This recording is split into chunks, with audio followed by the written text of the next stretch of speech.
Welcome to the Stronger Marriage Podcast with Trey and Lee.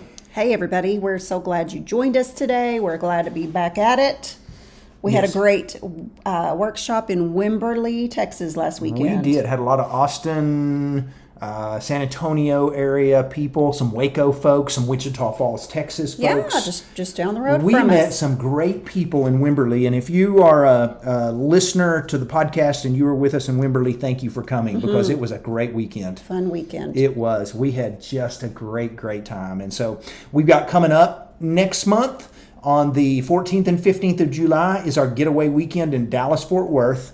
It is one in which people fly in from all over the country. People from the area come in. I think the host hotel that we're doing this at has a shuttle that goes back and forth to DFW Airport. Registration for this event opens Monday morning at 9 a.m. Central Time, and this workshop will sell out. So if you're interested in going, you need to get on this and get the registration in. We'd love for you to have you come. All the details are on our webpage. It's our big event. We got giveaways. We've got multiple giveaways that we're excited about, and just fun. It's a fun weekend. It's a fun weekend. The hotel itself is not huge. They did have a big conference center, big enough for us to use. I don't know if they will release like every room to us or not, because I believe when I looked at, they have 99 rooms in this hotel. So if you're finding that they're saying it's booked up, there's hotels like right next door and very close in the area. So and we haven't heard anybody say it's booked up yet. Sure. Register and then get your hotel room. Don't wait till the last minute to get your hotel booked. But it will be fun. We are excited about it. If you have questions about it, message us. We'd love to, we'll answer any questions you got. The cruise is full. We filled up every room. That they gave us initially, so we're trying to get another block of rooms. Our travel agents are trying to do that. That's exciting. It is. So we're if you want to go and you hadn't put in a deposit, I actually think you can probably reach out to our travel agent. She probably can still get you a room. Come go with us. That'd be fun. Mm-hmm. So we're excited about that. Yeah. I'm excited about Alaska. We have begun to talk about that. That's August. And if you listen to this and you're in Alaska, we are coming to Alaska. We will be in Wasilla in August. We're excited about that event. It's our second time to go to Alaska. It is going to be a great weekend. And so we just wanted to throw those things out there really quick. Those dates are the 18th and 19th of August. Mm-hmm. So we're going to talk some sex here today. Yeah, it's been since February. We try to talk about this often because there's not a lot of other folks that do. Not because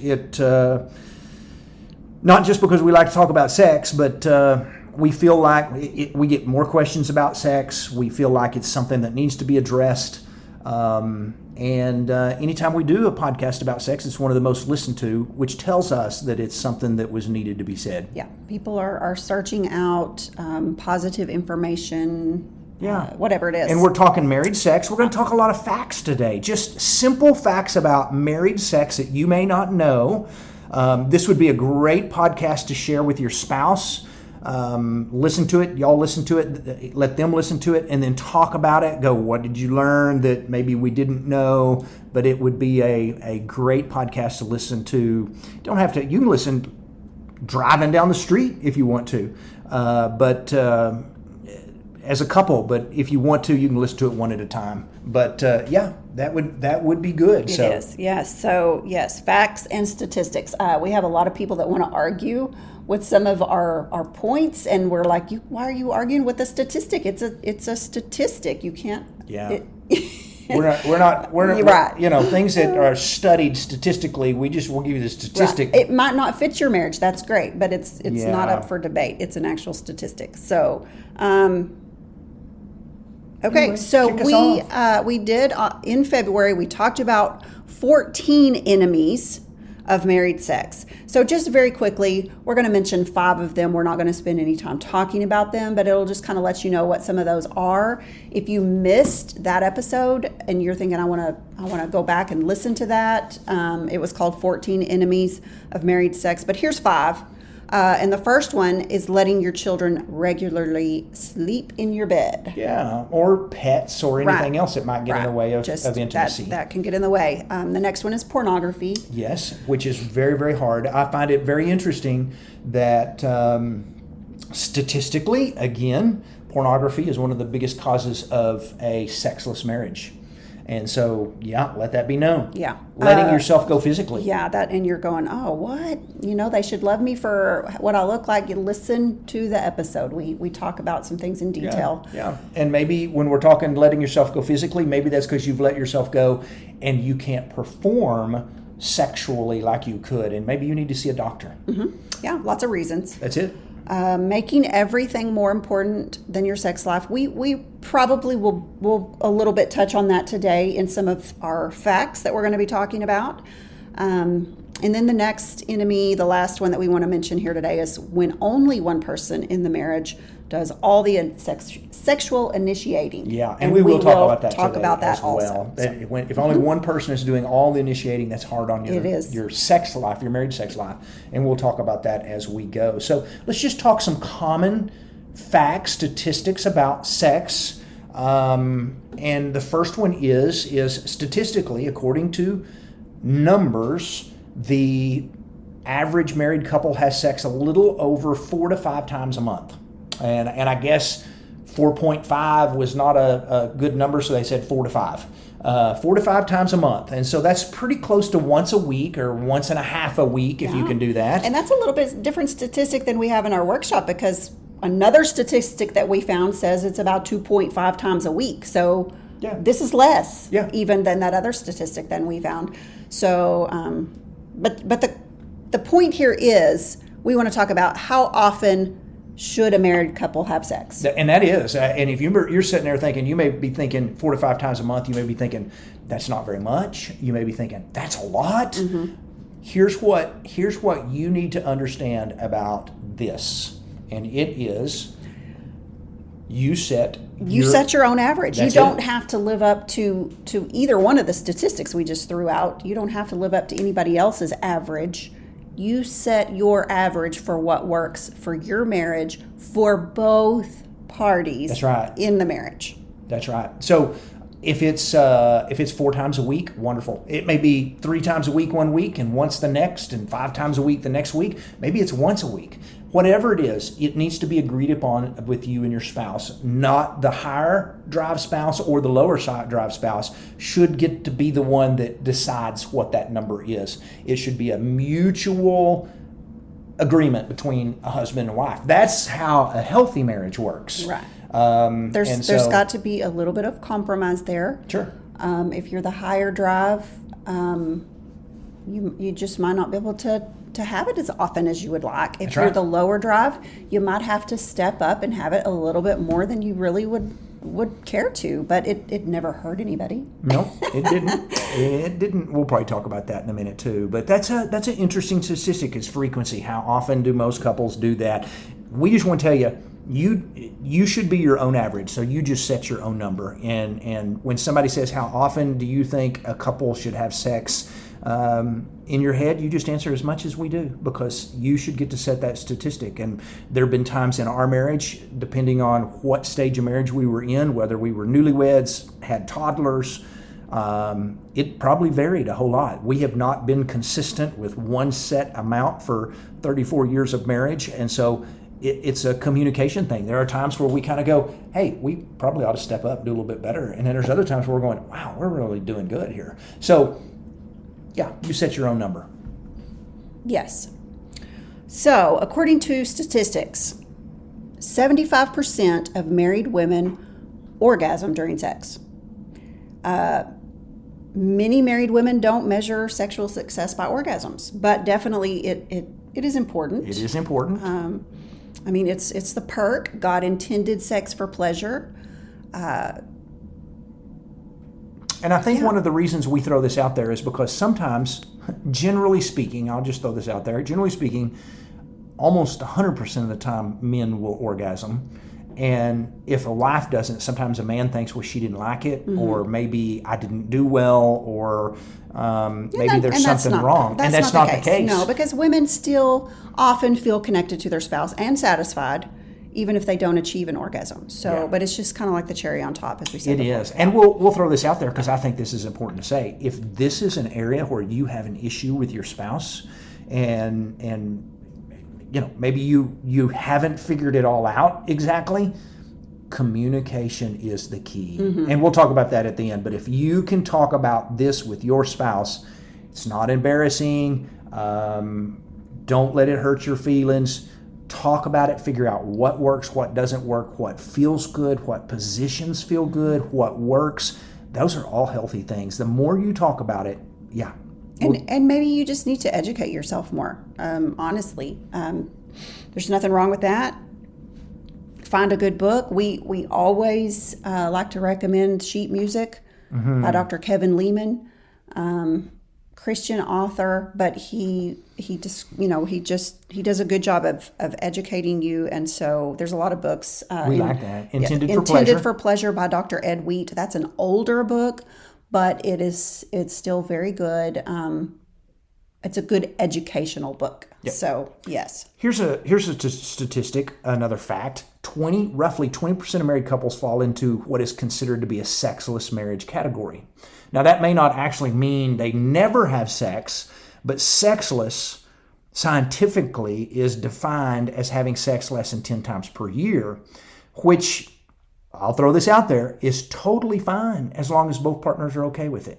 There's a lot of couples that go, hey, we can live without sex, or sex isn't that important to us, or maybe there's some issues where, age gets to be a problem. And so maybe 10 times a year's loads, maybe 2 times a year's loads. As long as you're both happy with it, that's great. Yeah. The length, you ready to move on? Yeah, on that? Okay. That sounds good. So the length of men's orgasms is roughly 8 seconds long, whereas a woman's is on average about 20 seconds.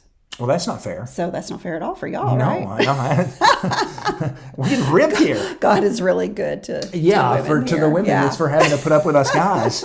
But I when I read that, I thought, I think that's probably right, and I thought that was interesting, and I think it's interesting. I think it's an interesting thing, and like it or not, generally men's orgasms are much more shorter than a woman's orgasms, and so women, lucky you. Yeah. That's there right. you go. Okay, go ahead. This is not the whole goal, right? That's not the whole goal. The orgasm is really not the goal. It's just kind of the cherry on top. It's the connection. The goal of marriage should be to please one another. Yeah. And not self-satisfaction. It's definitely not self-satisfaction first, or not even pleasing your mate, but connection. It is for pleasure, but it's in marriage. That's really the design that God had for it, was for the connection of it. It's a time of serving your spouse.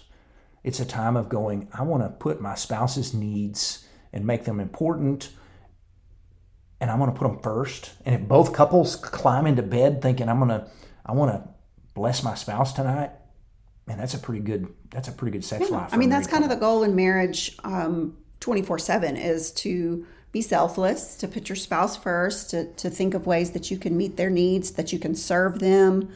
And I mean, why should that not continue in the bedroom? Yeah. Oh, here's a good one. You want to read this one? You want me to go with it? Yeah, go ahead. All right, here we go. We wrote this down because we want to make sure and get it just exactly right. God created a woman's clitoris to have 8,000 nerve endings. It has more nerve endings than any other thing that there is. 8,000 nerve endings, and its only function is for pleasure. The only functions for, obviously married sex was meant for more than just procreation. Yes. 8,000 nerve endings that God put there for women folk to go, hey, that kind of feels good. He wants us to enjoy it. So maybe he gave us the lower sex drive, but this can kind of make up for it a little bit. There you go. But not all women have a lower sex drive. Not all women, and we have not mentioned that. 1 out of every 4 women have a higher sex drive than their husband. So we do want to be sure and bring that up because, statistically speaking, men have the higher sex drive. So we tend to gravitate toward that when we're talking about sex, but we want you to understand that that's not always the case. If that's not the case in your marriage, then that's perfectly fine. And another thing, when you're talking about higher sex drive, lower sex drive, it doesn't mean your spouse doesn't like sex if they have a lower sex drive. They may like sex as much as you do. They just may not need it as often as you do. So don't take that as a blow to your ego if you're sitting here thinking I'd love 3 times a week and your spouse says I'm pretty comfortable with 1. Doesn't mean they're not interested in you or don't like sex. It just means maybe they don't need that as often as you. Right.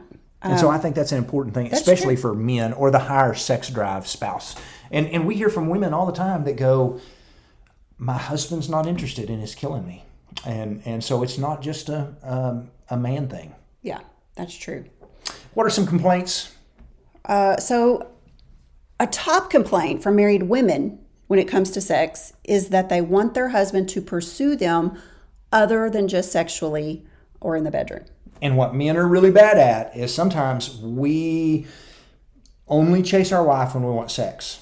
And that shouldn't be the case. Meaning you're only doing stuff because you're interested in sex, or they only feel like you just want me for sex. They want you to send a sweet text for no reason. They want you to send flowers for no reason. A wife wants you to help cook supper for pursue them other than just in the bedroom. And so that's a really big deal, guys. Don't just pursue your wife sexually. She wants to be pursued other than just in the bedroom. Yeah. Don't think every time you touch, it's got to go somewhere. She just wants to be touched every once in a while. She wants you to squeeze her arm, to give her a hug. You know, you don't have to grab her butt every time you touch. I hear you. Right. Yeah. And if she grabs yours, maybe she's just being flirty and fun. Right. It may not mean she's ready for you to throw her on the bed. Yeah. That's exactly right. There you go. Yeah.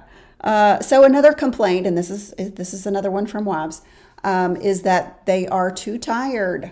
Yeah. And there's a reason that Dr. Lehman in his book says this. Mm-hmm. He says that this is the greatest enemy of sex for women, busyness and weariness. We overschedule, where we drop in bed exhausted. And sometimes it's because, well, one, I said we overschedule. Another reason is because we don't have a lot of help around the house. Yeah. And so yeah, you take off and talk about that. I will. Let me throw this out there. We hear on social media women say sometimes, I'm so exhausted by the end of the day. It's like, then it's just one more thing that I have to do. Yeah. And so it's really, really important that maybe what husbands, if you're a husband with a higher drive and you're listening to this, if your wife complains about being tired, maybe you need to step up a little bit more. Maybe you need to help out a little bit more. In fact, statistically, like it or not, I'm going to throw this one out there. I've read it. It's on the internet. You message me, I'll send it to you. I don't know who studied it, but husbands who help out more around the house have sex more often than those that don't. So, and that's probably has nothing to do with, oh, my man ran a vacuum, I think I'll throw him on the bed. It has to do with you ran a vacuum or you helped with the kids and she's got some energy left at the end of the day. Mm-hmm. And so husbands... But it does make you more attractive. Yeah, that's chore play. It does. It does make you more attractive. Especially if your love language is acts of service. Absolutely, yes. There you go. But no, it does. And so like... Yeah, if you're putting in the work to help around the house, she's going to have more energy. Mm-hmm. Yes, very much so. So yeah, that's a great point. So here's a complaint from married men. So men have complaints? I think they do. Okay. So tell us what it is. All right. Oftentimes, men's biggest complaint is that they're the ones that always initiate, and they feel like they're begging. Right. If they've got the higher drive. And they just feel like all the time, I'm the one having to ask. I'm the one saying, will it happen soon? And you just go over and over and over until it's just kind of like, I just feel like I'm begging. Mm-hmm. And honestly, many men will quit. And a wife will at first think, well, finally, he's just taking a break and giving me a break. But what wife doesn't want to be pursued sexually? Yeah. Well, and if you lose it completely, that's heartbreaking. It is. This is the greatest enemy of sex for men. They want to feel like you want them. They want to feel pursued. and desired. And if you never initiate, they don't feel that. And so pretty soon they'll just stop pursuing you altogether. Sadly, a lot of men turn to other things. Not all. And it shouldn't be that way. And it shouldn't be that way. And it's not always bad. Sometimes men will take up, well, I'm going to go play golf, or I'm going to go surf on my phone for an hour. And you're going, well, all he does is ever search on his phone and just play on his phone, or he's going to go play video games just because he's tired of asking. Yeah. And so he will lose interest after a while if he is the one that has to initiate every single time. Yeah. And so it's important when you do that, and that's a healthy thing. And can I throw one more thing out there? I think this is really good to put right here. Just kind of popped in my head. If you're a lower drive spouse, man or woman, don't look at your higher drive spouse's need as a inconvenience, as a frustration, as a bad thing.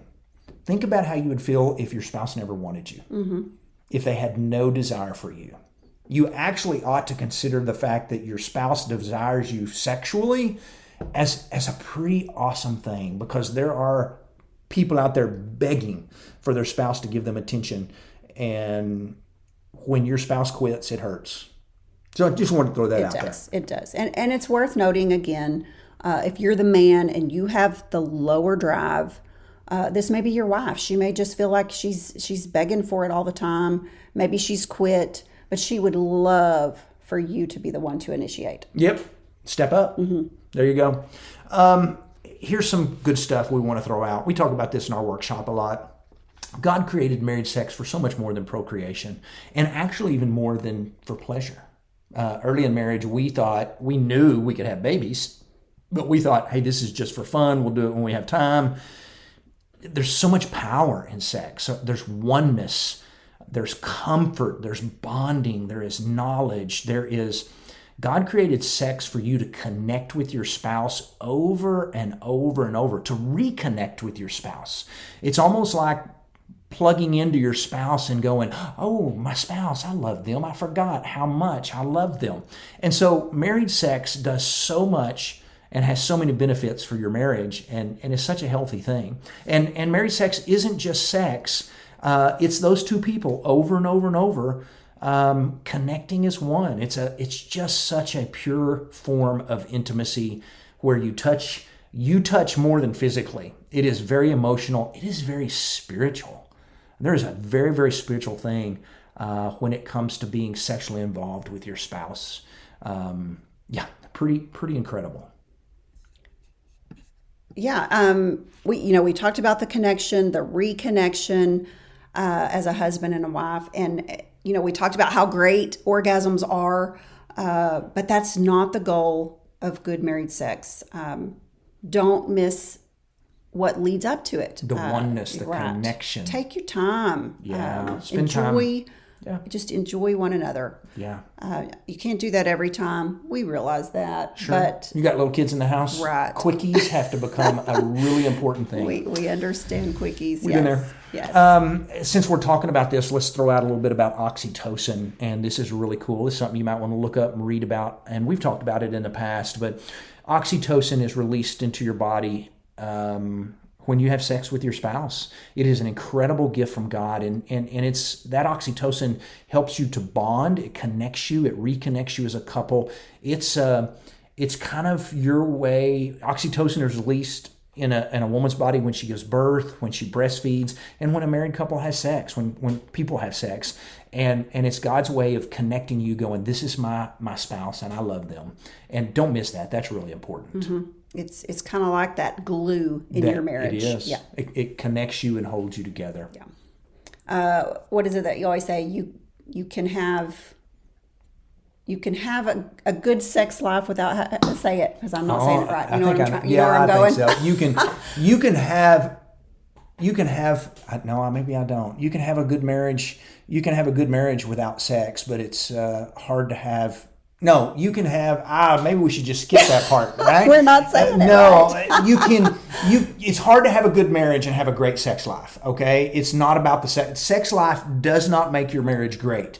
But it's hard to have a great marriage and not have sex life. And so that's the idea. You know, you have to find other ways to connect if you can't have Those sex. sexless marriages that we talked about. They have to find other ways to connect. Yeah, they may not have the best marriages. Maybe they do. But you do have to find some ways to be intimate other than sexually in a sexless And there's probably some really good marriages that are sexless marriages because of age. Yes. You know, they have had sex for years. You Does that finally make get sense? to the point. And you get to the yes. point to where intimacy is dancing with your spouse in the living room. Yes, reading your Bible together, praying exactly. together, And so we get going that. on trips and making new memories. We're not saying that if you don't ever have sex, your marriage won't make it. Absolutely.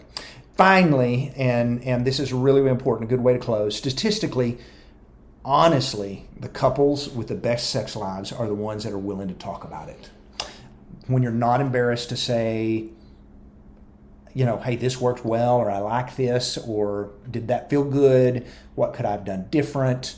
Couples who talk about sex is healthy, and when you can talk about what you like and didn't like, what works and doesn't work, man, it really helps your sex life. It does, and we've mentioned it before. We did not grow up in homes where this was discussed, and so this was a challenge for us when we got married. It was uncomfortable.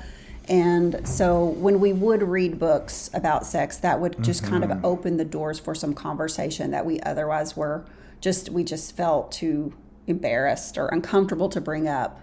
So just the promptings from reading a book together can be very healthy, can lead to some healthy discussions. It can. So did you ever think 20 years ago you and I'd be talking about sex and saying we said the word orgasm? Our moms would be rolling over in their graves, clitoris. right? We said clitoris on the internet. Okay, stop. Okay, all right, sorry. Stop. But God made those things. He is a God who makes sex as a beautiful gift for your marriage isn't something that he's embarrassed you talking about with your spouse. And if that's true, and if us talking about these things and you listening to them help y'all to talk about it in your marriage and it blesses your marriage, then we've succeeded. Yes. That's it. Yeah. It's coffee time. Yes. I'm ready for coffee. You ready for coffee? I'm ready for coffee. I am ready for afternoon coffee. Y'all have a blessed day. We'll see y'all in a couple of weeks. Hopefully we'll see you at an upcoming workshop. Yep. All right. Bye-bye. Bye.